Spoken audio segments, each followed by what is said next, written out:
ত্রয়োদশ জাতীয় নির্বাচন যত ঘনিয়ে আসছে ততই সামনে আসছে এক নতুন অদৃশ্য হুমকি, এআই নির্ভর গুজব ও ডিজিটাল অপচার।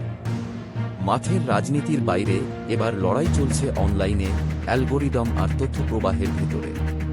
অল্প সময়েই তৈরি হচ্ছে অত্যন্ত বিশ্বাসযোগ্য ভিডিও ও অডিও। চোখে দেখা, কানে শোনা তথ্যকে মানুষ সহজেই সত্য ধরে নেয়, এই মনস্তত্ত্বকেই কাজে লাগাচ্ছে ডিপফেক প্রযুক্তি।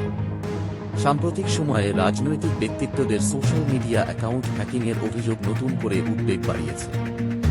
জামায়াতের আমির ডা. শফিকুর রহমানের অ্যাকাউন্ট ঘিরে বিতর্ক উঠে আসে গণমাধ্যমে। সংশ্লিষ্টরা বলছেন, এসব ঘটনা নির্বাচনের আগে বিভ্রান্তি ছড়ানোর কার্যকর হাতিয়ার হতে পারে। অনুসন্ধানে দেখা গেছে, ভুয়া আইডি ও সমন্বিত পেজ নেটওয়ার্ক ব্যবহার করে নির্দিষ্ট সময়সূচি অনুযায়ী বিভ্রান্তিকর কন্টেন্ট ছড়ানো হচ্ছে। প্রথমে অজ্ঞাত গ্রুপ, পরে সমর্থক পেজ ও ইউটিউব চ্যানেল, এভাবেই গুজব হয়ে ওঠে ভাইরাল।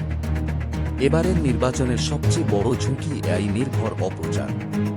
এ কারণে মিলিটারি অপারেশনস অধিদপ্তরে আলাদা মনিটরিং সেল গঠন করা হয়েছে। বিশেষজ্ঞরা বলছেন, ভুয়া তথ্যের সবচেয়ে বড় ক্ষতি হল মানুষের বিশ্বাস নষ্ট হয়ে যাওয়া।